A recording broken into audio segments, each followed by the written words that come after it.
Hello दोस्तों, स्वागत है आप सभी का। आज के इस वीडियो में हम पढ़ने वाले हैं प्राचीन भारत के इतिहास से संबंधित महत्वपूर्ण प्रश्न और उत्तर, जो कि किसी भी कंपटीशन एग्ज़ाम में पूछे जाने की संभावनाएं हैं। तो वीडियो को अंत तक देखते रहिएगा। चलिए आज का यह वीडियो शुरू करते हैं।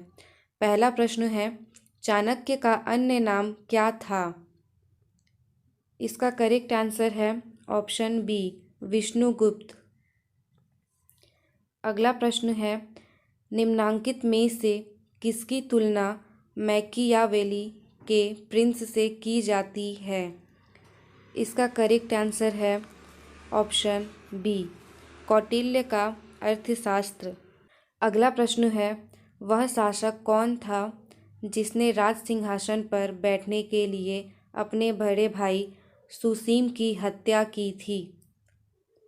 इसका करेक्ट आंसर है ऑप्शन ए, अशोक ने। अगला प्रश्न है, निम्नलिखित में सम्राट अशोक की वह पत्नी कौन थी जिसने उसको प्रभावित किया था? इसका करेक्ट आंसर है ऑप्शन डी, कारुवाकी।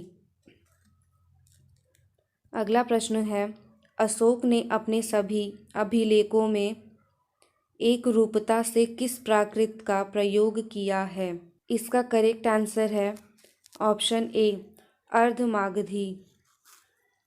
अगला प्रश्न है, बिंदुसार ने विद्रोहियों को कुचलने के लिए अशोक को कहाँ भेजा था?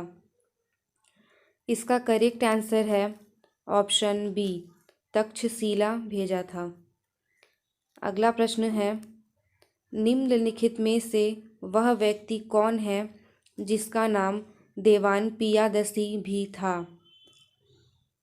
इसका करेक्ट आंसर है ऑप्शन ए, मौर्य सम्राट अशोक।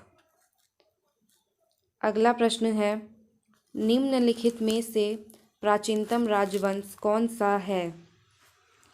इसका करेक्ट आंसर है ऑप्शन ए, मौर्य राजवंश। अगला प्रश्न है, कौटिल्य चाणक्य किसका प्रधानमंत्री था? इसका करेक्ट आंसर है ऑप्शन बी, चंद्रगुप्त मौर्य का। अगला प्रश्न है, कलिंग विजय के उपरांत अशोक महान ने निम्नलिखित किस धर्म को अंगीकार कर लिया था? इसका करेक्ट आंसर है ऑप्शन बी, बौद्ध धर्म को। अगला प्रश्न है, चंद्रगुप्त के शासन विस्तार में किसने मुख्य रूप से मदद की थी? इसका करेक्ट आंसर है ऑप्शन सी, चाणक्य। अगला प्रश्न है, सांची किस कला व मूर्तिकला का निरूपण करता है? इसका करेक्ट आंसर है ऑप्शन बी, बौद्ध का।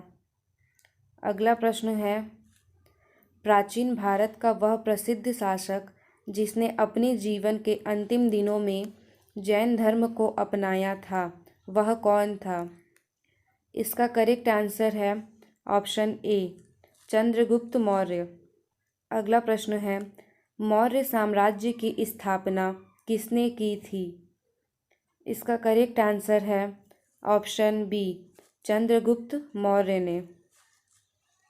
अगला प्रश्न है, मौर्य समाज में प्रचलित मुद्रा का नाम क्या था? इसका करेक्ट आंसर है ऑप्शन ए, पर्ण। अगला प्रश्न है, निम्नांकित में से कौन मौर्य वंश का शासक नहीं है? इसका करेक्ट आंसर है ऑप्शन ए, अजातशत्रु। अगला प्रश्न है, निम्नलिखित में से अशोक का उत्तराधिकारी कौन था?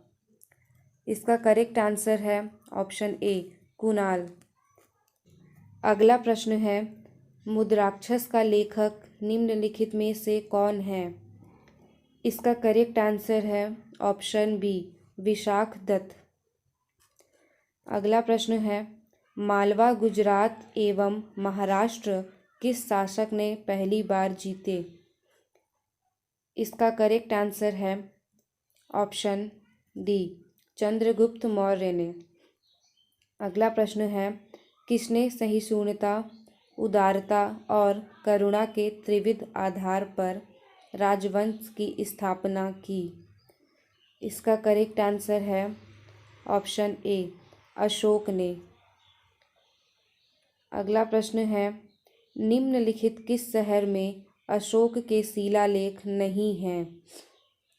इसका करेक्ट आंसर है ऑप्शन सी, पाटलिपुत्र में। अगला प्रश्न है, अर्थशास्त्र का लेखक समकालीन था?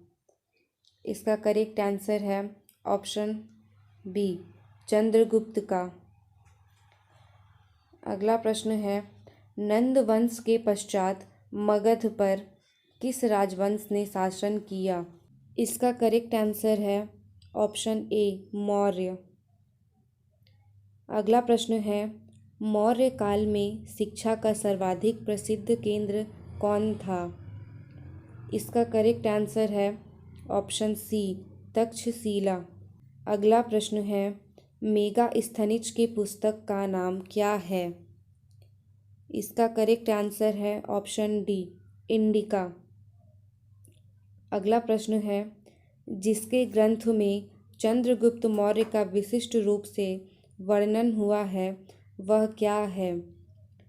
इसका करेक्ट आंसर है ऑप्शन सी, विशाखदत्त। अगला प्रश्न है, वह स्रोत जिसमें पाटलिपुत्र के प्रशासन का वर्णन उपलब्ध है? इसका करेक्ट आंसर है ऑप्शन सी, इंडिका। अगला प्रश्न है, अशोक के शिलालेखों में प्रयुक्त भाषा कौन सी है? इसका करेक्ट आंसर है ऑप्शन बी, प्राकृत भाषा।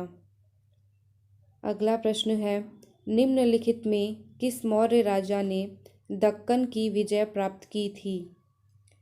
इसका करेक्ट आंसर है ऑप्शन बी, चंद्रगुप्त ने। अगला प्रश्न है, मेगास्थनीज ने भारतीय समाज को कितनी श्रेणियों में विभाजित किया है? इसका करेक्ट आंसर है ऑप्शन डी, 7 श्रेणियों में विभाजित किया है। दोस्तों, मुझे उम्मीद है कि आप सभी को यह वीडियो पसंद आया होगा। वीडियो को अंत तक देखते रहने के लिए आप सभी का बहुत बहुत धन्यवाद।